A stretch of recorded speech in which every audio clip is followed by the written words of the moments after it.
Orange in the day, black in the night. Stripes in our veins, sparks gonna fly. The beast is awake, orange, black and white. Cause when the jungle come alive, who day we ignite and Cincinnati, we gon' rise and in the jungle we unite and dripping orange and black and white. Who day when we fight, live and die in these stripes. Wake up the beast, everything day is a feast. Time to bust it off the leash. In the jungle dripping heat, tigers strike the city streets. East side stand up, west side stand up. If you weapon, who day? Time to put your hands up. Bengals stripes, we in it. New day, new age, yeah, we get it. Cincinnati jungle fitted. Blue day in our house, we win it. Orange and black and white, we build it. Earn our stripes, you know we kill it. Bleed our colors, jungle dripping. Nasty, natty, yeah, we live it. Lit the crowd, get the city loud. Yeah, we feasting now. Fit the bounce, make the city howl. Now we beasting now. Thunder through the tunnel, from the sideline to the huddle. Stripes we tatted on the jungle when we flex that who they muscle on them. Stripes, Cincinnati, we gon' rise and in the jungle we unite and dripping orange and black and white. Who day when we fight, live and die in these stripes. Stripes. Now who gotta move like it on? Stripes. Now who wanna move crossing on? Stripes. Now who wanna move on? If you got stripes, then you let the city know you rock them. Yeah, we got them. Yeah, we fought them. Like that black and orange on bottle. Bingo bottle. Never stop it till the beast and know who they rockin' with the diamond stripes. Flossing on the ring. Cincinnati, she's our queen. We gon' show the world who king. Orange in the day, black in the night. Stripes in our veins, sparks gonna fly. The beast is awake, orange, black and white. Cause when the jungle come alive, who day we ignite and Hey guys, what's going on? Welcome to the show. This is Sports with Strawberry Ice. I'm your host, the Iceman, Jeff Trunapole. And as always, I'm bringing you sports from a West Side point of view right here in the great city of Cincinnati, Ohio, home of the back-to-back AFC North champion Cincinnati Bengals. Now, do me a favor, if you found the show, hit that like and subscribe button. Smash that thumbs up. You guys are awesome. I'm up to 2,400 subscribers. We are 100 away from halfway being to 3,000. So if you haven't subscribed to the show, please do so. If you're watching on Facebook or Twitter X and you haven't subscribed to my channel, why not? Please do so. Please go to the YouTube channel, Sports with Strawberry Ice. Hit the subscription button, hit the bell for notification. Every time I go live, you'll be notified. Also, exclusively in the YouTube chat crew, we're doing super chats. So if you got a question you're dying to ask us about the Bengals offense or anything about the Bengals or just want to support the show, give me a super chat. I greatly appreciate it. And as always, I'm coming to you live from this glorious place down here. It's the Ice Cave. The Ice Cave is brought to you by T Properties. T Properties, quality housing for quality people. Check out their website at www.tpropertiesllc.com for all your rental property management needs and your rental needs. So if you have a rental property that you don't want to manage anymore, or if you're looking for rental properties, a house, condo, apartment, anything like that, give T Properties a shout. And you know it, I wear it every single day. I got the hat on today. I'm going camo. But it's Jackpot Joey 9. Joe Burrow, we call him Jackpot Joey. We got hats, we got flags, we got hoodies, we got shirts, we got coffee mugs, we got you name it, we got it. So if you guys want any of the Jackpot Joey stuff, go to jackpotjoey9.com. Portions of the proceeds go to the Joe Burrow Hunger Relief Fund of the Joe Burrow Foundation. The beer is delicious. It's award-winning. It is at Brink Brewery. And it's also at most major Kroger's, your corner deli, corner store. It's a lot of places. So, and portions of the proceeds for that go to the Joe Burrow Foundation. So make sure you guys go drink. That is delicious. What is up to everybody in the chat? Strangers in the first. Billy Rose in there. Ross, Brad, my boy Pork Chop, Paul, Craig, James, and Jackpot Joey. Oh, yeah. Guess who's in a tree? He's watching me while he's in a tree killing Bambi. Good luck, Maddie. All right, guys. So I kind of titled this one, the Bengals offense, tales of two halves. Because last week, first half, the offense looked awesome. I honestly thought we were going to have a shootout between the Seahawks and the Bengals. And then the second half rolled around, and our defense stepped up, and our offense went south. Am I worried about this? No. But what I am worried about the offensive level. Let's put these other right now. Bengals offensive rankings.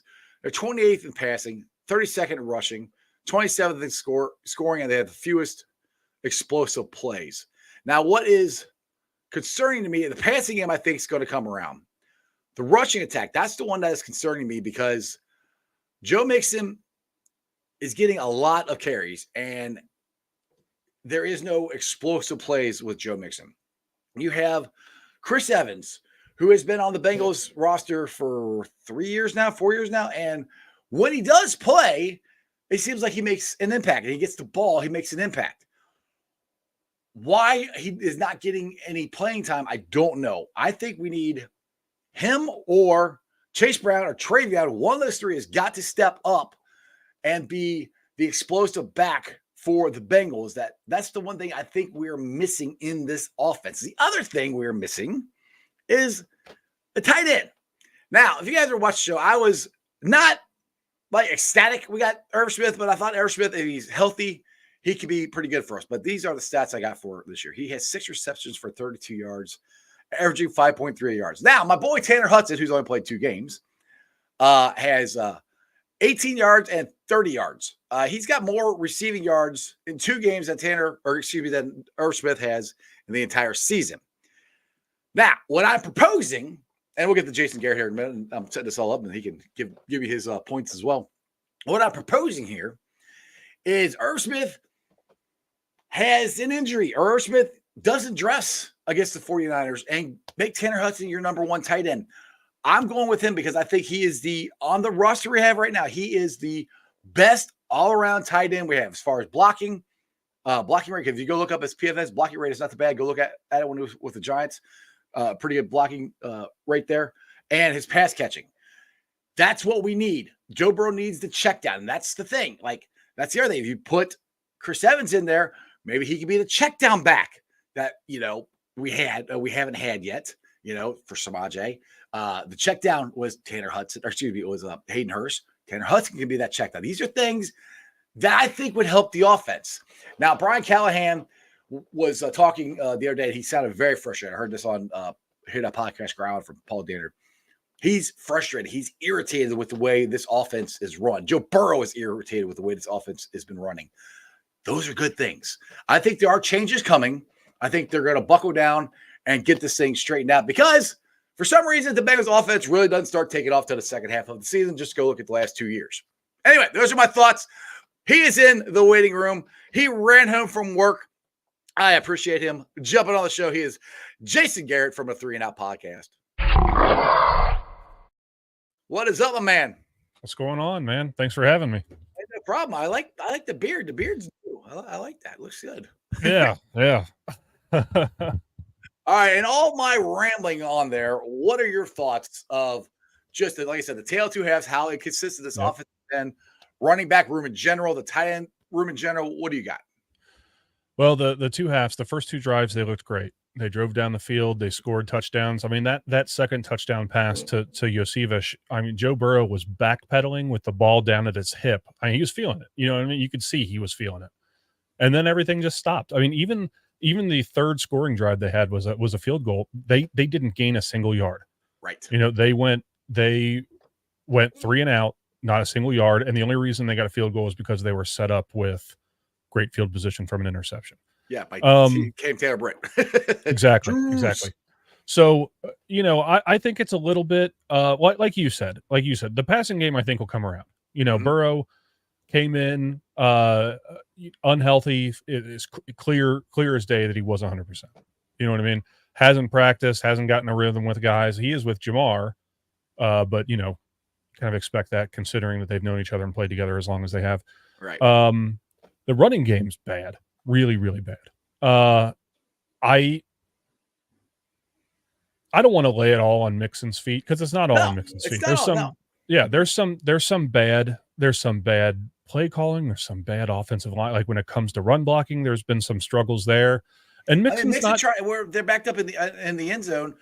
I think it was the second to last drive. I can't remember the last drive. Mixon tried to gain a couple yards and he got submarined. Yeah, sure. He had no shot from the get go. That's right. That's play calling. That's playing the players. It's all of it. Right. The thing that really worries me, I think, when it comes to the roster is that Mixon's getting the last 2 games. The there was only one running back that had a single carry. Chase Brown had a single carry against the Seahawks, and Travion Williams had a single carry. But Mixon was carrying the ball 25, 28 times, and you just can't do that. He's just not going to last. He's not going to last. And if he is truly the best running back that we have, then we got to go get somebody else that can spell him. And I think that Which is easier Pirine said than done, Jason. Oh, I know. I know. I think they should trade for Pirine. One of the Pirine. guys that we have in the room. They Right. got to give them they're not giving them a shot. I totally agree. Now, I personally think that what they should be doing from here on out is running back by committee. Everybody's getting 5-6 carries at a minimum, and you go with the hot hand. If Mixon's the hot hand, then feed him for an entire game. And then at the next game, if Travion Williams gets a few carries, feed him, do whatever. But they should not be doing this bell cow back thing with Mixon because it's not working.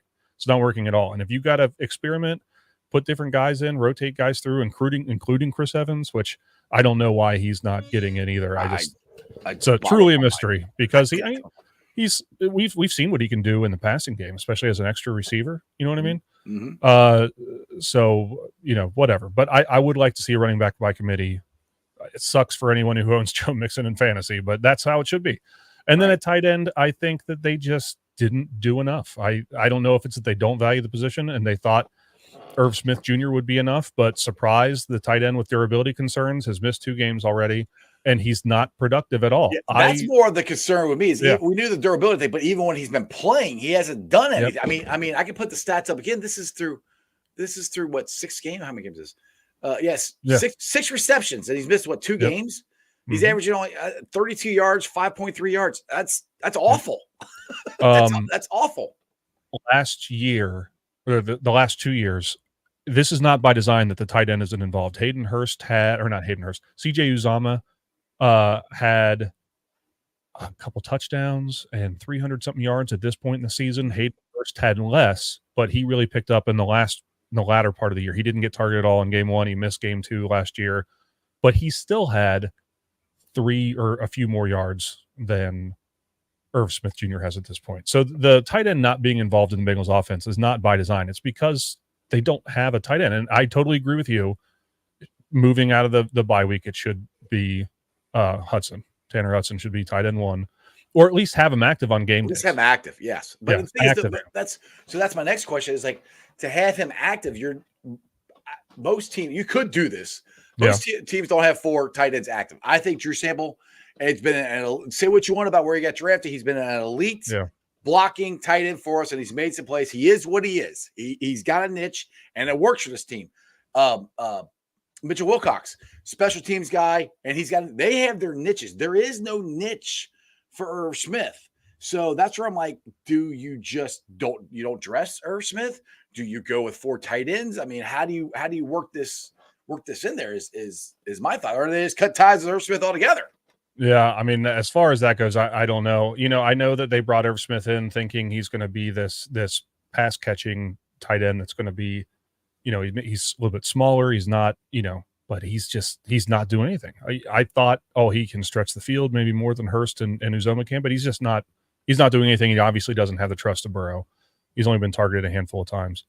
I don't know what you do. I mean, I don't know if you want to just not dress Irv Smith, but you got to do something different because this is not working. And if this is, the offense isn't working with T. Higgins either. Tyler Boyd has really only been involved heavily this last game. But if you can't rely on Higgins, like the Burrow-Higgins connection, the Burrow-Boyd, then you have to have someone other than Chase. And that should be Irv Smith Chase has been our only consistent guy. Yeah. Now, I will preface it with T. I really do. I'm not giving up on T. I think. Oh, no. Now, like I said, he's really only had 1 good game. Unfortunately, it was a really great game he had against Baltimore. Yep. I do think it's the contract because Jesse Bates said it's weight on. Now he got the contract along with the rib, so hopefully he gets a week of rest. He can just go chill for a couple of days and not think about football and get all this stuff off his mind and get better. I'm not worried about T. I think he will come back and be fine. And Jason. This is what I keep saying. I don't know why this is, but the history of this team and Zach Taylor being the coach, our offense does not get going till either after the bye or November.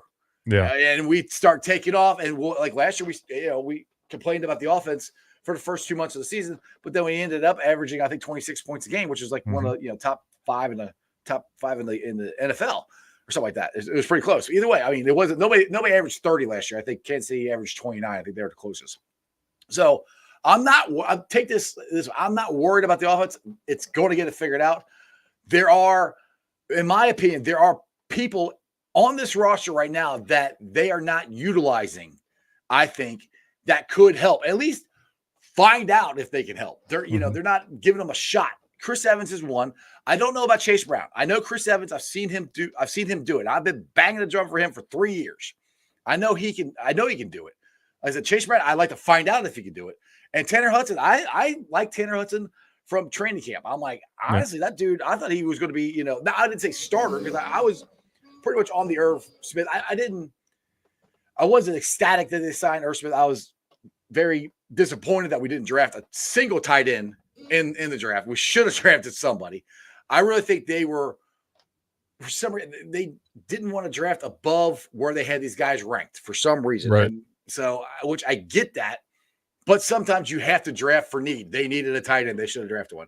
Now, the guy I think they were trying to get in free agency, and I keep forgetting his name every time I bring his name, but he went to LSU. He's the one that signed with New Orleans and had the cancer. Yeah. You know who I'm talking about. Yep, Somebody will tell me in the chat. Foster Moreau. There you go. Foster Moreau. Yeah. That's who I think they were going to sign until all that happened, and they went out and got Irv Smith. They might have signed both of them. I have no idea. But that's how they ended up with Irv Smith. The point is they should have taken care of it in the draft and gotten somebody. I mean, I would have loved to got the kid out of UC. Anybody. Wiley would have been perfect in here, I think. But anyway, I'm not, like I said, that I think our offense is going to be fine. These are just the two positions that I am very concerned with. It's not necessarily mixing; it's his backup. He needs help. Right. No, I totally agree. And just so you're aware, Foster Moreau, 7 receptions, 7 targets, 59 yards, and a touchdown. So he's done more in the limited action with New Orleans Saints than Irv Smith Jr. I remember when they signed Irv Smith Jr., I was upset because they hadn't done anything with the position. They let Hayden Hurst walk, which that's fine. It's whatever. Let Hayden Hurst walk, and then they turned around. They just didn't do anything. And when they signed Irv Smith Jr., I wasn't like, oh, good, they got a tight end. I was like, well, at least they did something. I mean, it's Irv Smith Jr., but it's something, I guess. It's something. But then the thing with Irv Smith, I thought it was going to be. I said this, and this is the part that it surprised me. I said if he's healthy, he could be the most athletic tight end we've had in the Joe Burrow era. I think I'll like to see him split out wide and take some hole shots, stuff like that. Him missing 2 games, not surprising, but the other games that he's played, he's done nothing. That's the surprising thing to me. I mean, and the very first game where he had the outside pass where he catches it, if you're athletic as they say you are, you should be able to get 2 feet in, and he didn't. That was kind of like, really? I can't do it, but I'm not an NFL tight end.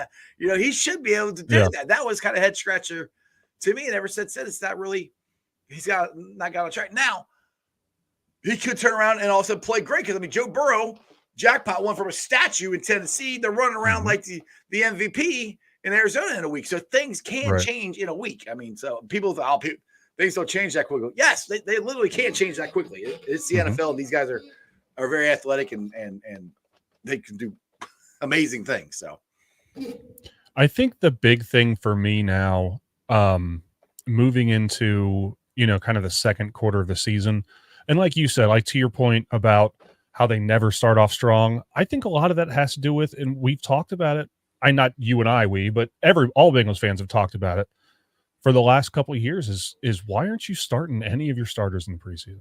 Everybody else is doing it. It obviously makes a difference. Now, obviously, like with Joe Burrow, the health this year was different. He tweaked his calf last year. He had that appendectomy. The year before that, he's recovering from knee surgery. The year before that's COVID. I don't know if he's just destined to never play in the preseason. Right. But I understand the injury risk. I really do. Yeah. But the offensive line struggled to get together despite spending money on Leo Collins and all those guys, Leo Collins and Ted Karras and Alex Capel, all those guys before the 2022 season, it was like week 5 or 6 before they really started coming to their own. And I think a lot of that has to do with the fact that they're not taking any meaningful snaps in the preseason. You're going against your own guys, and that's one thing.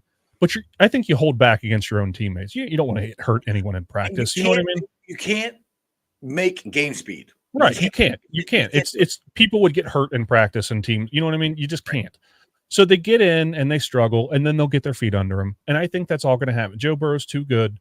T. Higgins is too good. Jamar Chase is already doing it. He's there.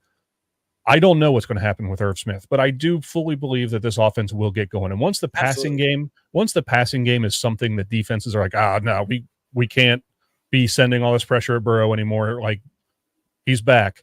Then the running game will pick up a little bit. But until that happens, it would be nice if something could carry Burrow. The fact that they're 3-3 after a 1-4 start's miraculous. They defense, had to get there, Jason. That was a must when the season's over. Yeah. We can complaining about this at 3-3 is like, it's whatever. Complaining about this at 2-4 we'd be having this podcast discussion on top of a building, like we're going to jump together when it's over. You know what I mean? Right. But I just, it'll get going. The defense showed last week that they could play at a Super Bowl caliber. Defense is back, and that's the thing.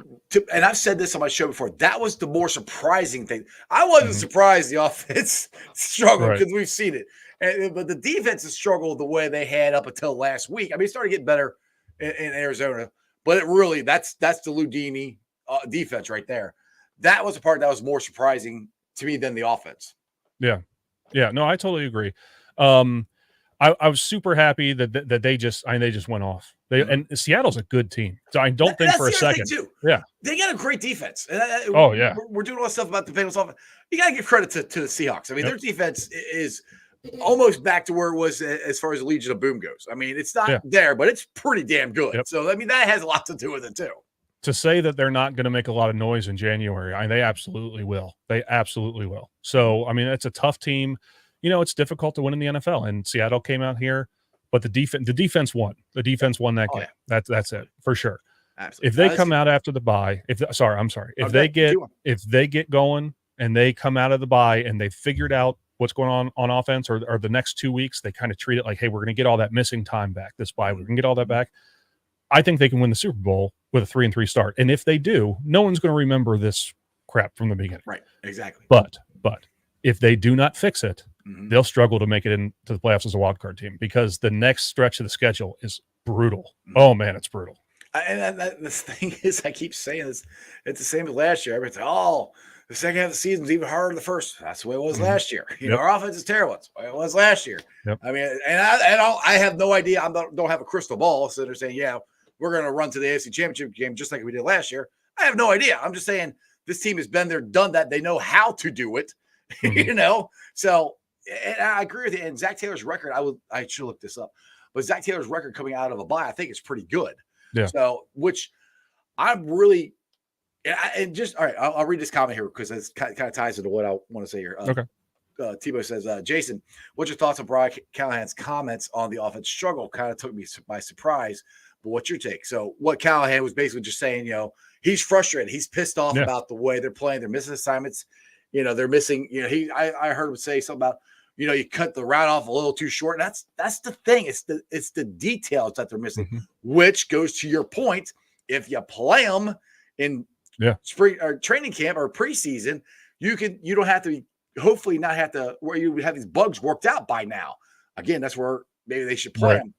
So my point is, as pissed off as Callahan is, as pissed off as Joe is about the way the offense is running, because they're perfectionists. They will stay in there and they want to run it until it's right. You give them 2 weeks to go against the 49ers, and they know it's a big test. And it's not a must win, which winning these last 2 weeks made that not a must win. But they still want to go in there and win. I think we got a good shot, to be honest. Yeah, I think so too. And like you said, if we were 2-4 right now, I'd say it's a must win. They have to. So the pressure's off a little bit, which is nice. if they're completely healthy, I don't know what T's rib's going to be like, but I as far as I understand, it's one of those things that if he can handle the pain, he can play. There's really no like physical limitation, which is amazing to me because if I had a cracked rib, I'd probably die from it. I broke all mine once. It hurts. Oof, I bet.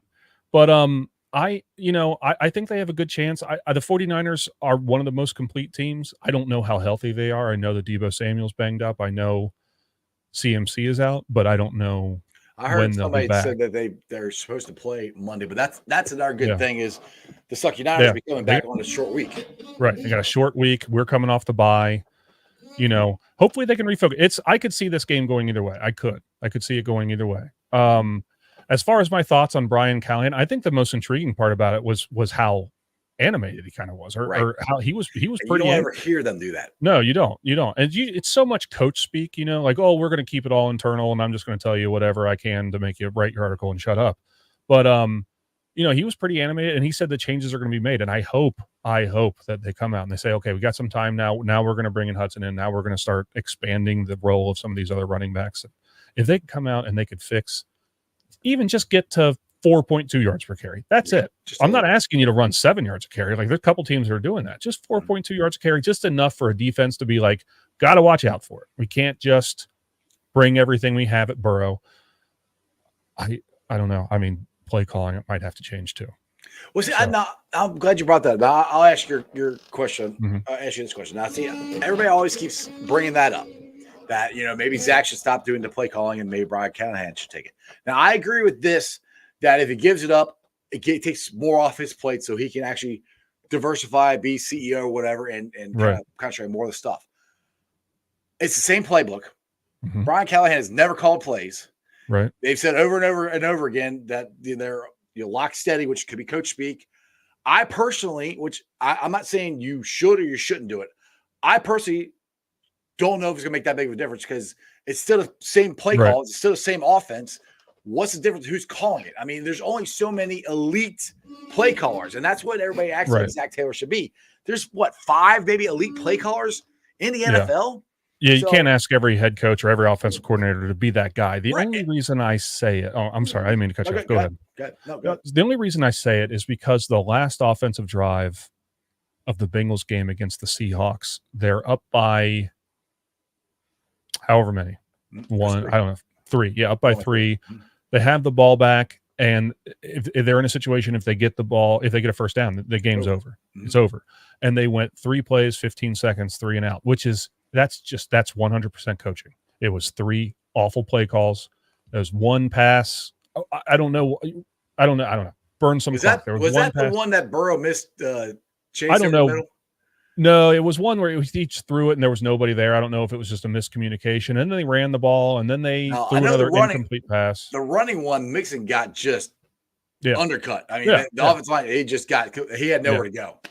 But basically, they in a situation where you can ice the game and get a must-win game, get a win under your belt and walk out fairly healthy, they went 3 plays, 15 seconds, 4 yards, which is just wild to me. Yeah. And the fact that they almost lost the game because of that, just little things, just little things like not going for the points on 4th. You haven't been able to run it in or punch it in the red zone anyway. You know what I mean? All season long. Why just go for the points, get the points and move on. Just little things like that I think that I understand it's the same playbook, maybe different play calls could come in different situations. That's kind of what Callahan was saying. If you listen to go listen to Paul Dan Jr. here at podcast Ground. He played 7 minutes of Callahan talking, and that's pretty much what he was saying. Just kind of what you're saying. It's the little details that they're missing, And the thing is, you can call a great play, but if the route is off by that much, it throws the whole thing off. Or a guy misses a block by that much, it throws, and I'm like, I'm doing that. It could be this much. It could be huge, but if you miss it. An assignment, which is what it seems like that's what's happening. Listening to and Brian Callahan they don't blame anybody, Right? Oh, so I know. To hear him say that, that's where I'm kind of like, all right. So, but that goes back to maybe we should let him play the preseason something to try and get this straightened out there. So, but that's again, I mean, if you have Brian Callahan call plays whatever. Like I said, I don't know if it makes that big of a difference. It might not. I don't know. I more think listening to what Joe said, because Joe even said, who was it? James Rapine said this, that he overheard Joe. He was dabbing up one of the teammates, and then he looked out and goes, "We have got to do better. We have got to do better." So the players know. So all that I'm hearing says the players have got to play, and the players know they're screwing up. They got to play better. Yeah. From everything that I'm hearing just from the beat writers and what they're reporting about what the players are saying, what the coaches are saying, that it's more of people are just, they're not sharp is what it sounds like. And so that, and you got 2 weeks to fix it. So that's where I think we're in good shape. Hopefully they come out, and if they go out and against the Sucky Niners and lay an egg, then just forget everything I just said. Right? So, Yeah, hopefully, 2 weeks goes by. They can focus solely on the Niners for the next, 14 days, however many days it is. The Niners have to focus on other stuff, and that's a big advantage. I hope the Bengals don't let that slip through their grasp, because that's a big deal. And every game, there's only 17 games. Baseball plays 162. Doesn't matter. We can throw whatever. You can't throw games in the NFL. You can't sit your starters. You got to win. Every single one of them is important because they're playing right now for the number 1 seed. Mm-hmm. And the good thing is the Bills lost to whoever they lost to. The Chiefs lost. I mean, it's the Bills, Bengals, and Chiefs. Yeah, they're all kind of in the same boat. And I think everyone is just kind of waiting for those three offenses to just explode. Hopefully that happens for the Bengals, not for everyone else. And another point I want to bring up too about that last strike is Brad's got it on here. So Burrow threw one to 60-yard first down and wasn't close to can catch it. Well, you have to remember too, Ford was in there at right tackle. Right. Yep. I don't care what anybody says. If I'm Joe Burrow and Ford is out there at right tackle, I'm getting a little jittery. Yeah. I mean, and that could have something to do with all of it too. Sure. You take, a guy out like Orlando Brown, say what you want of how he's playing. I think he's having a pretty darn good year. He is. Yeah. You take that guy out of there, that makes a difference. I don't care what anybody says. So you got that, the running game not clicking, and Seattle being a really good damn defense. Yeah. All of that goes to, you got 3 and out. And, I mean, hell, if Joe Burrow throws it 60 yards and they get a first down, everybody's for sure. Yeah. So the third play of that drive, I saw a comment on here from someone I didn't. Billy Roll. That was the second. That was the OPI on T. Higgins, his second OPI call of the season. But it was the long pass down the sideline where they called him for pushing off. It was really ticky-tack. It was pretty bad. Or T dropped it.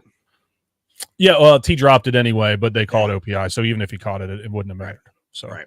Well, the one that was horrible was, and it wasn't pass interference, was DJ Reader.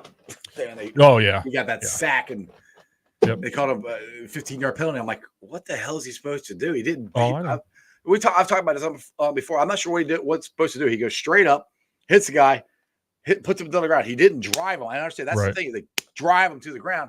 DJ didn't do that. He just tackled him, and it wasn't late or anything. He literally threw the ball and he hit him. I know. I don't know if they don't want him to fall on top. I don't know what you expect a massive guy like DJ Reader to do to change his trajectory once he makes a hit. I mean, there's not a lot we can do. So they can do. So I don't know. It's whatever. I don't know. Yeah, he's supposed to do a matrix move and just hit him. Yeah, I know, right? I don't think that's going to happen.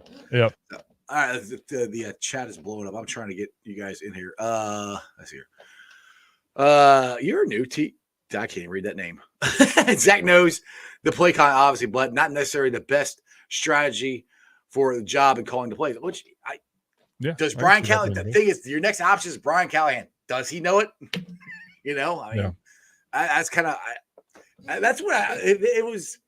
If Brian Callahan had a track record of doing it, I'm like, yeah. And I'm not saying you should not. I'm not saying Zach shouldn't do it, but I'm just for the last God knows how many years, everybody keeps saying, oh, well, Zach should give it up. Zach should, like, okay, well, you know what? He's led us to a Super Bowl and he's led us to a freaking AFC Championship game. So he's not as bad as everybody ever acts like he's freaking horrible.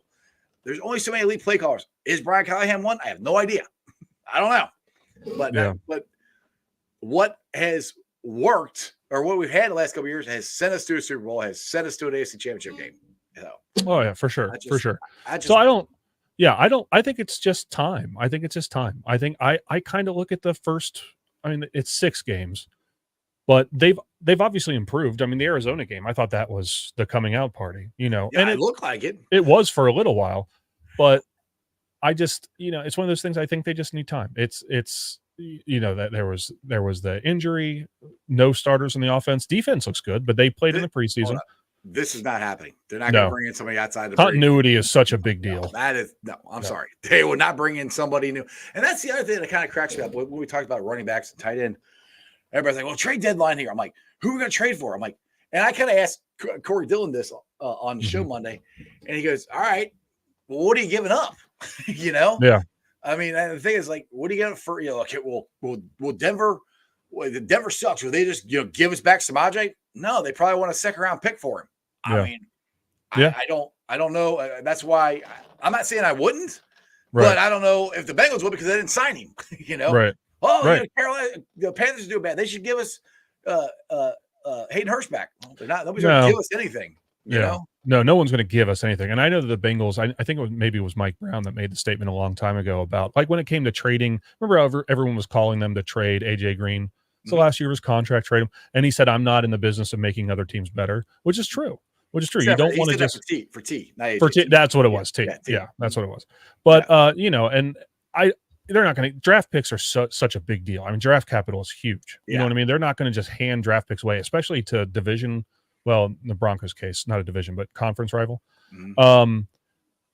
I don't see them being buyers of the trade deadline just because they never have been traditionally. It's just not something they do. I could maybe see a free agent or two coming in, but I think the roster we have right now is what we got, is what we're going to have. And I just think that's the way it's going to be.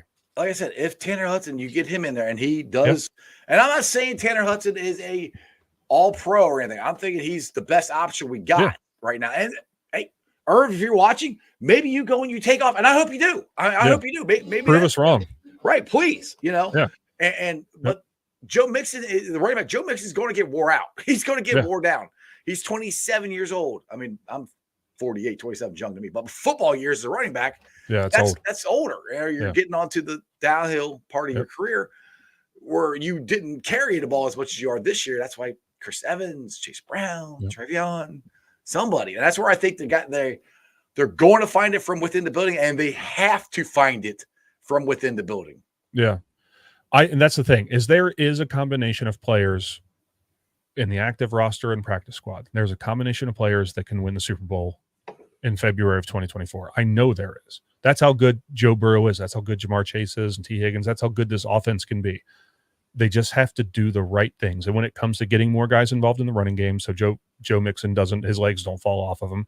And I totally agree with you. They're going to have to move on from Irv Smith Jr. And if that means that he's deactivated or whatever, it doesn't matter. They have to have another person out there who can move the ball at the tight end position. And right now, that's Tanner Hudson. It's the only guy that's proven he can do it. Activate Tanner Hudson and Mitch Wilcox. And this deactivate Irv Smith Jr. until he does something. He's not blocking well. He's not catching any passes. It's, if you're not going to help the team, get out. I mean, that's the way it is. Right. So, but yeah. Wells does not like my idea. He said second round pick for Pierre. They aren't even using him. He's like third string, maybe sixth. I have no idea how much they're using for him, but it's not a ton. I don't know if they would just give him away. No one's going to give him away. They're going to see the situation. Any team's going to try to fleece the Bengals for anything. Right. That's what I'm saying. I'm like, they're not going to go, oh, 6 round. Sure, we'll help the Bengals out. No, that's not reality, people. Right. I mean, maybe I'm wrong. Well, maybe they will, but I doubt it. I haven't seen that happen yet. The Tuesday Trenches article I did on Cincy Jungle, I called for 4 changes to be made. And just the first 4 that came to my mind was 1 is a running back by committee approach. 2 is Tanner Hudson. 3 is Jordan Battle getting a much higher snap share than Nick Scott. And then 4 is DJ Turner continuing to get a much higher snap share than Chidobe Awuzie. But Chidobe Awuzie, I mean, I love the guy. He's a great cornerback. DJ Turner, he's playing well. He's playing pretty well. He's crazy athletic. I'd just like to see more of him just have experience, because we're not going to have Awuzie after this year. I'd like the tandem of Turner and CTB, on full blast already. It's trending in that direction. The only thing that would worry me is you'd have 2 rookies and a second-year guy in your secondary. It's very true. Going into the hardest stretch of the season. So that's – I don't have I agree. I think eventually, obviously, that's going to happen. But Yeah. I don't know if you work in the snaps more, work them in more. Not Yeah. just, Oh, I didn't mean like 100%. I just Okay, meant okay. like I want to see at least a 50-50 share between Turner and Were you Awuzie. surprised that Battle or Scott got more snaps than Battle did? I was. A little bit. Yeah, a little bit. I think that I don't think Battle has a ton of natural game speed. I think a lot of his play speed comes from his natural, like, just intelligence. You know what I mean? Right. And I think that's just going to take some adjusting to the NFL, just NFL speed to get back to where he can really move as fast as Nick Scott can. But I think that Jordan Battle's the future of that position. I do So, too. yeah. Wells here's got another one, which is kind of interesting. I wouldn't do this. No. But should Sharping get some snaps at left guard? He had one good game last year, and then he Yeah. got smoked in the AFC Championship game. So I don't think so. What's your thoughts? No, that's Cordell Volson. I mean, it's Cordell Volson until he's the best And he option they played have. good last year. He had one time he Yep. got smoked. That's other than that, Yep. and that's a hell of a defense he just won against. Everyone talked about, oh, he was terrible against the Rams. He was going up against Aaron Donald. He went against Aaron Donald, Miles Garrett, JJ, or TJ Watt. I mean, Yeah, and we're talking Miles Garrett and Aaron Donald are already Hall of Famers. right. TJ Watt, he will be. I just don't know if he's been in the league long enough to do it. But I mean, Right. they got some. He's had some massive competition there. I do think that he's the best answer for that job. That's where I wish people would give Cordell Volson a break. I'm like, I understand. See, this is what God love Bengals fans, but I feel like Bengals fans think that, all right, this is the year we're going to win the Super Bowl. We're not going to, everybody's going to play great. We're going to blow everybody out. We're going to be sitting all of our starters in the fourth quarter, and we're just going to be laughing to the Super Bowl. Yep. That's not reality, and that's not this day and age of the NFL. There are too many damn good teams. There's too many damn good quarterbacks to do that. Nobody's doing that. I mean, you remember it used to be like I don't know how old you are, but like in the 80s, early 90s, you'd have that one team that just high above everybody else. Well, the Patriots, you don't have that anymore. Yeah, they did it for years. I just turned 40 just a couple weeks ago. By the way. There you go. Yeah. I only got 8 years. No, yeah, but no, it's it's the NFL's too tough. It's like you said, it's too tough. Too many good teams. Yeah, I mean the days of a handful of dominant teams being in there are gone. The quarterbacks, you used to have, you got Breeze, you got Brady, you got Manning, you got Ben, you got, those guys, those surefire Hall of Famer, those guys, those teams are contenders. Everybody else is on the outside looking in. But now those quarterbacks are kind of moving out. Well, they have moved out. Mm-hmm. And now you have so many more. I mean, the quarterbacks are coming out of college are incredible, and they're really good right away. They're ready to go now. Yeah, they're ready to go. I mean, Burrow, Trevor CJ Stroud in Texas. CJ Stroud, he's killing it. He's playing really well, So yeah, they're put in the right position. They can play really well right away. So it's anybody's game now. And that makes these games, like just any game, they're so much more important because you got 7 playoff spots in the AFC, and there's probably 12 teams that are going to be looking for those 7 spots out of, which means there's only 3 teams that are on the outside really right now. Right. So it's wide open for everybody. That makes it, you just can't lose. Every game's important now. Right. Especially now. Yeah. Well, you're 3-3. Shaver's got a good question here, which I don't know if there is or not. Maybe you do. He says, is there a 3 tech on a selling team worth trying for? I don't know. That's a thing that they haven't had a 3 tech since Geno Atkins, and I know that replacing Geno Atkins is just not something that you can easily do. Larry O. Yeah, I do. I like Larry Ogunjobi, but I mean, it's Geno Atkins. Yeah, you know what I mean? I'm not saying Larry O's compared to Geno, but Larry O was the last good one we had. Right. They just don't. I mean, I was really hoping Zach Carter would step up and kind of be that guy, the new 3 tech, and he just hasn't done much. Cam Sample had a sack from like a 3 tech, right? He looks really good. That's one of the best maybe they can help him. Yeah, maybe they can move him in that position. I don't know of who's available for teams when it comes to trading for 3 techs, but it's a position. DJ Reader's probably not going to be here next year, so now you have to have a nose tackle and a 3 tech. Dude, I know, that's man. Scary. I don't want to hear that because I'm like, I don't know. Yeah. We are going to be in so much trouble if we don't have DJ Reader next year, I think, because I've said this on here a ton of that. He's a straw that stirs the drink. He does so much on this defense, and he gets so little credit for it. It drives me freaking insane. He's the best nose tackle. I think in the league. I mean, other than he's not that is not a pass rusher, which I right. You know, He is the best run stuffing traditional nose tackle in the NFL. That's by what far. there. And he can rush the passer too, and he can do it. Yeah. It's not his thing, but he can do it. But one of the reasons that Logan Wilson and Jermaine Pratt have been so good is because they don't have all these blockers coming at him, because he's just soaking up so much space. Right. And without him, I can guarantee you the play for Logan Wilson and Jermaine Pratt would fall a little bit. Yeah, and sure. that's what's so scary, that if they yeah. don't re-sign him, and Zach Carter hasn't, I know it's two different positions, but you need Right. somebody. Yeah. You can't, it's really hard to replace both of them. Right. That's why I'm like, I'm praying to God they still sign him, but Yep. DJ's getting closer to 30. He's 29, going to be 30. 29, yeah. Yeah, that's the edge that the Bengals try to, back away from. And who knows, maybe he's 30, maybe he drops off. I don't know. But DJ, if you're watching, I love you. You know I do. Oh, yeah. That's my dude. DJ Reader is one of my favorite players on defense by far. Nothing works. Things don't work as well without DJ. Absolutely. For sure. All right, sure. Just got another one here. It says, Sample is fine inside of pass plays, but he's too small for inside. I kind of think that too on DL runs. Yeah, that's where I think Ludini figured out something of when to play him. And which is fun. There are guys that you only play at certain times during the game, especially on defense, for rushing the passer. And I think they might have figured out what to do with Cam. To be honest, I can't remember who it is. Somebody on the chat keeps blowing the chat up here lately. What do we do with Cam? What are we supposed to do with Cam's I'm like, I don't know. Now I think Lou figured it out. So. Yeah, I mean, I hopefully maybe that's just a sign of things to come. Maybe he'll turn it up as an interior pass rusher. Maybe that'll be Miles Murphy's thing as he progresses. We haven't really seen what he can do. Maybe he'll move to the inside and be a 3-tech kind of guy. I just don't know. I mean, he's an athlete. We know that. So he's just got to learn how to play NFL football. Right. Now I'm glad you brought Miles Murphy, because I wrote this down. This is something I did want to bring up, and I would give credit to my buddy Joe Farsing from the Bengals show. Mm-hmm. People are disappointed with the way Miles Murphy has played, being a first-round pick, yada, yada, yada. He should come in, make an impact, all this stuff.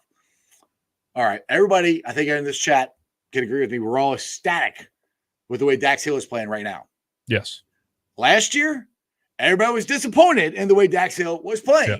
He didn't play much. Right. So after I'm like, hold off on this whole narrative that Miles Murphy is a bust, you're a first-round pick. Yes, first-round pick, of course you want to come in, you want to make a difference.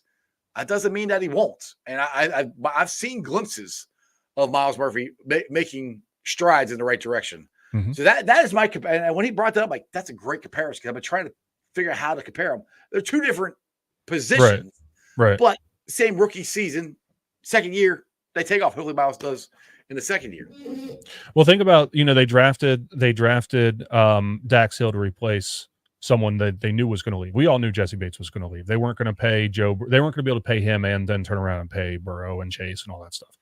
So they draft Dax Hill to replace Bates. I don't know who Miles Murphy is going to be I replacing, thought because it was going to be Trey Henderson. I thought so too, but they extended him. They've already extended Hubbard, so maybe that means Miles Murphy. Maybe they just thought he can play inside. He's a bigger guy. I don't know what he's going to do, but I absolutely could see a situation where everyone's like, oh, draft a guy who you can win now. And there's arguments for that. The Bengals are ready to win the Super Bowl right now. Draft a guy that can help them win right now. But you also there's a delicate balance you got to walk. You got to plan for the future. You can't look what happened with the Rams. They go all in. They're going to win a Super Bowl, and then they don't go back to the playoffs. You know what I mean? And I don't know what's going to happen to them. They're not the team that they were, but they sold out their future completely to win one Super Bowl. I would really like the Bengals to win multiple Super Bowls. Yes. And yeah. So you have to do a little bit of both. Draft for the future, sign for the future, draft for now, sign for now. You got to do both. And I guess they just looked at Miles Murphy and they said that combination of size and speed is not going to be around in the second round, and which is true. So we're going to take a chance. I think they had him. I think they had him up higher. Than where he was at. That's the same thing with Battle. Yep. That's the reason I don't think they were going to take Battle, but they had him at a second round pick, and he's in the third round, so they couldn't pass him up. And also with Bell being gone, I think that was another reason to sign him as well. Sure. I'll get to I can't say your name. Sorry, Tacoma, whatever. Anyway, talk about the left guard here. It's not a bad thing to see opportunity for improvement, getting another left guard to take point while they're trying to continue to develop Volson if you keep him in for potential. Sharping is not better than Volson right now, if that's what you're talking about. I mean, he's not. I mean, there's a reason that he's not starting. If he was the better guard, he would start. Yeah, and if they could bring somebody in to, and let Volson learn behind him, fine. But I mean, what this Volson hate? It's like everybody switched from Jonah Williams to Volson this year. Right. I'm not seeing as much Jonah Williams hate because everybody's like, oh, trade Jonah. I'm like, put him at right tackle. I think he might play better at right tackle than he did left. Shockingly, I'm right. He's playing pretty darn good at right tackle. Yeah. Now all the hate switching to Cordell Volson. I mean, I think everyone's looking for. I want to blame somebody. Yeah. I want to blame somebody. I can't blame Joe Burrow because it's Joe Burrow. I can't blame Higgins because it's Higgins. So I'm going to look for someone to blame, and it's going to be Cordell Volson. And has he been a great left guard? No, he hasn't. I'm not saying that. Has he been better than? Is Sharping going to help? Nope. Ooh. Nope. There's no one on this roster that's going to be better than Volson. Right. And the Bengals aren't going to waste money or waste the effort to go out and find someone who's probably not going to be better than Volson, because the guys who are going to be better than Volson are on other teams right now. They're starting, or maybe they're a backup. Maybe it's a backup, but they're not going to. I'm not going to give up picks to upgrade marginally a position. You know what I mean? You can't do that. The off season, that's when you upgrade from Volson. Off season, you so this year, you're stuck with it. Yeah. This is the decision they made, and now they're in bed. They've made their bed. Now they have to roll with it. See what happens. So. All right, he's got to come back here. He said, Jonah is playing better. Why would fans be mad at him? Well, they have. they have. Volson hasn't gotten any better in pass blocking. It's also year 2. Yeah. Year 2. I mean, you can look at. I mean, if you want to look at that way, get mad Teddy Karras. I mean, he on the stunts. That's what's been missing when they do his stunts in Tennessee. Is Ted Karras not jumping off his guy and going over? So I mean, if you want to you blame Volson for that, you blame Ted Karras. I mean, it's the play of the offensive line is got to get better. I mean, either way you go, Cordell Volson is your best guy, like you said, at right now. Right now, that's the best one you got. If he doesn't get any better, then you address it in the offseason. But we all hope he does. And like I said, he only get messed up one time against Seattle, and Seattle's got a good defense. I mean, they don't have an elite pass rusher, but I think they had 15, 14 sacks heading into the season. I mean, they don't have one elite rusher. 11 times. yeah. They had 15 sacks in 2 games. I mean, that's wild. That's wild. So you're expecting them to have 0 sacks. It's probably not going to happen. Yeah. Joe got sacked, 3 times? Is that right? 3 times, I think. Yeah. I know one of them was Volson. I know that. But that's where I'm just, It won't be his last sack of the season either. No. And that's the other thing. People act like Joe shouldn't get hit. I'm like, he's going to get hit. I mean, I don't want him to. I mean, if you have an offensive line who never lets your quarterback get hit, to be the greatest offensive line in NFL history. Right. That's not reality. That's right. Yep. I try to speak in reality here, Jason. Right. Sometimes you do. And sometimes I think people are too. While his calf isn't, I mean, I think it's better. I've seen him scramble and run, but while he's not 100%, and I don't want him to run right now until I can tell, hey, he's back. We'll just let him loose, whatever. He's got to be a little bit more mobile, standing back there, and if that means he takes a couple more hits, and that's what that means, it does mean that if he's not going to be as mobile, he's going to take some more hits, right? And we just have to know that going in. So hopefully he doesn't get hurt. Dude, there was one play. I wish I could. I can just see Joe in my head. He ran from this side to that side, spun around. Mm-hmm. I thought he was going to get rid of the ball. And I think he did get rid of it. I thought he was going to make a play. But I mean, dude, it was incomplete. Yeah. They're not going to say he's 100% back, but he's damn near close to it. And and this is one thing I said, Jason. I honestly think he was healthier in the Tennessee game than he acted like. I think it was in his head, because I think he got healthy. I think he's feeling really good in that Baltimore game. He started running around and he tweaked it. I think he was overcautious in that Tennessee game. He did not freaking move in that Tennessee game unless he had to. No, he looked like Carson Palmer. Yes. Just shoes made out of concrete. Can't move. You don't go from not being able to move one week to running around like the MVP the next week. You don't. Nobody heals that fast. So that's where I think that was in his head. And I think after he's like, dude, F it. I got to move. I got to play. I got to play Joe. I mean, He's never going to say that, but that's just Right. what they look like to me. And we're going to need that going into the 49ers game because it's not going to be easy. Like I said, the good thing is the 49ers play on Monday night. Yep. It's trending that from what I've heard, and it's freaking Wednesday. We got a couple days, but sounds like Devo and CMC are going to play. What do you think will be the keys to the Bengals beating the sucky Niners? Because they got an elite defense. Yep. We've seen it can happen. The freaking Browns can beat them. We can beat them. What do you think? Yeah. Put it this way, which is easier said than done. Stop everything and make Brock Purdy beat you is what I think. Yes. Yeah. Stop the run, make Brock Purdy beat you. But it's one of those games that the Bengals offense, they can't go for 4 in the red zone or go for it on 4th down the red zone and not get in. They can't settle for field goals all the time. The offense has to show up. The offense doesn't show up. There are no keys. There are no keys to the game because it's going to be a loss. Doesn't matter. This offense is too good to be shut down by any defense an entire game. It doesn't matter how well the defense plays. It's just too good of an offense. But I think the keys of the game are shut down the running game and then make Purdy uncomfortable. Exactly. Pressure him. And I know, we have Myles Garrett up in Cleveland. You know what I mean? I get that their pass rush is hellacious. You know what I mean? But send pressure. Just don't let him get comfortable. Send pressure from different areas, whatever. Just figure out a way to make him uncomfortable in the pocket, and then they can win. But the offense has to show up. The offense has to play like they did against Arizona, because if they don't, doesn't matter.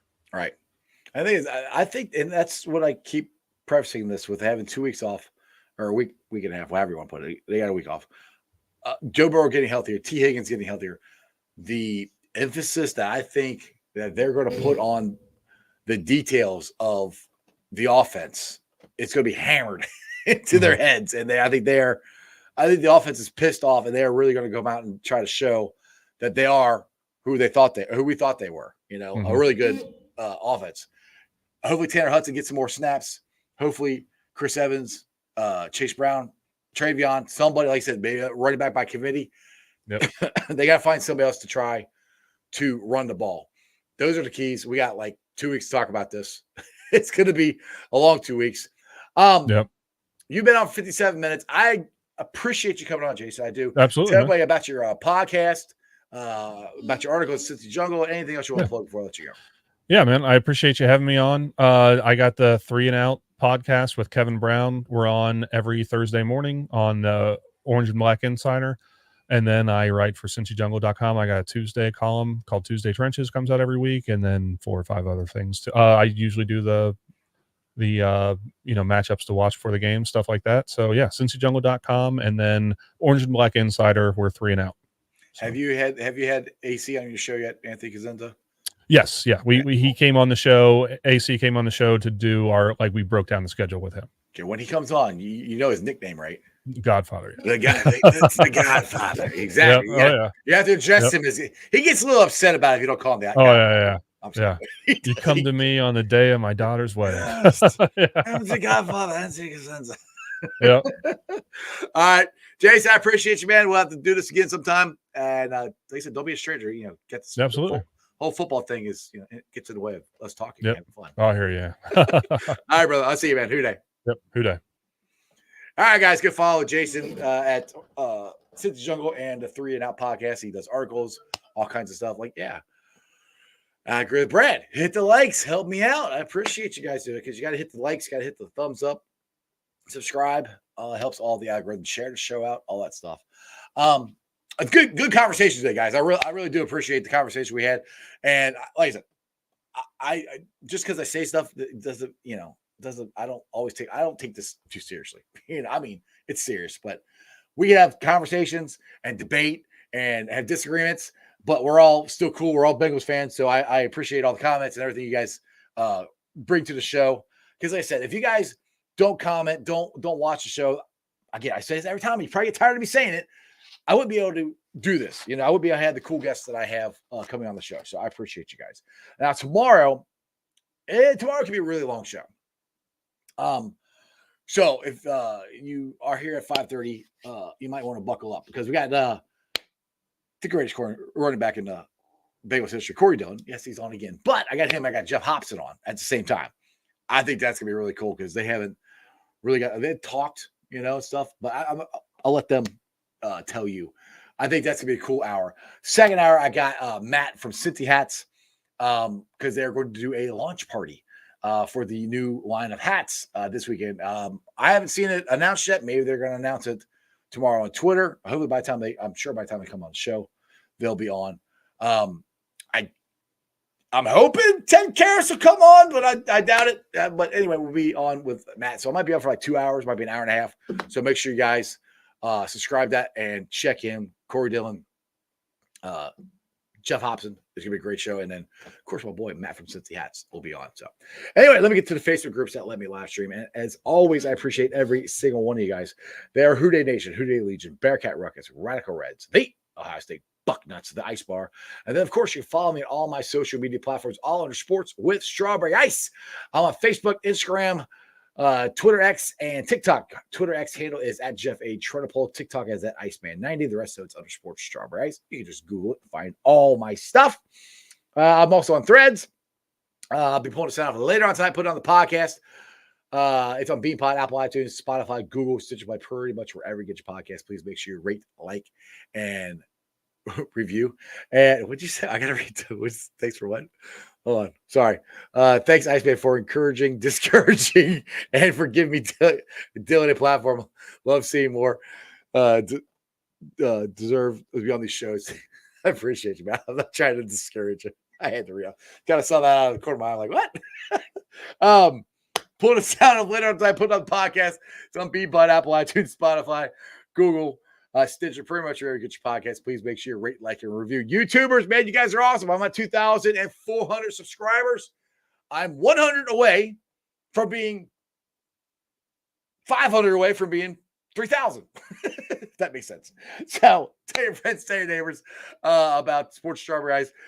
Hit the subscription button, hit the bell for notifications. Like I said, if you're watching on Twitter, you're watching on Facebook, give me the subscription on YouTube. If you don't have a YouTube channel, just go on there and give me a subscription. People are like, oh, I watch it on Facebook. I'm like, I know, but it kind of helps me out. If you actually watch it on YouTube and you actually subscribe on YouTube, it helps me out. So poor Chop, give me a thumbs up. Appreciate it, Chop. So that's what helped me out. Anyway, you can watch it wherever you want, but just help me out.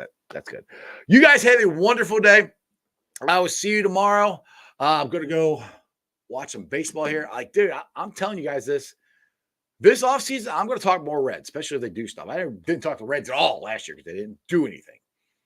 I got a feeling, ooh, that the Reds are going to do something this offseason. And I'm very excited to see what it is because just picture this. All right, this is my dream. And it really could happen. Bengals win the Super Bowl this year. The Reds do enough to win the World Series next year. We had back-to-back. We had World Series, Super Bowl, World Series, back-to-back champions. I think my head might explode. And real quick, my Bearcats. Have you guys seen the new retro, old Bearcat basketball jerseys? I love them. They're back to Kenyon Martin. They're back to Melvin Levitt. They got the jump man on them. I got to go buy them. If you guys haven't seen them, it's on I've retweeted on my Twitter, on my Facebook. It is awesome. Anyway, I'm rambling on. I'm just excited about a lot of stuff. I will see you guys tomorrow. Like I say, my main man Corey will be on. Other than that, ready? That's just sports, baby. See ya!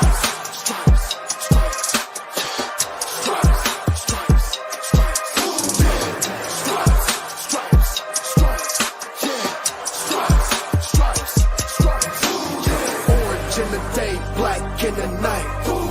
Stripes in our veins, sparks gonna fly. The beast is awake, orange, black, and white. Cause when the jungle come alive, who day we ignite in Cincinnati, we gon' rise in the jungle, we unite in dripping orange and black and white. Who day when we fight, live and die in these stripes. Wake up the beast, everything day is a feast. Time to bust it off the leash. In the jungle, dripping heat. Tigers strike the city streets. East side, stand up. West side, stand up. If you rapping, who day? Time to put your hands up. Bengals stripes, we in it. New day, new age, yeah, we get it. Cincinnati, jungle fitted. Who day in our house, we win it. Orange and black and white, we build it. Earn our stripes, you know we kill it. Bleed our colors, jungle dripping.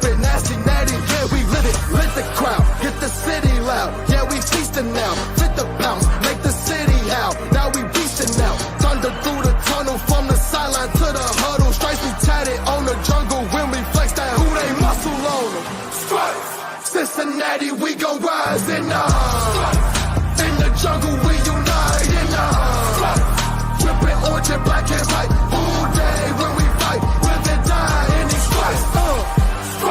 Now who gotta move like it on? Now who wanna move closing on?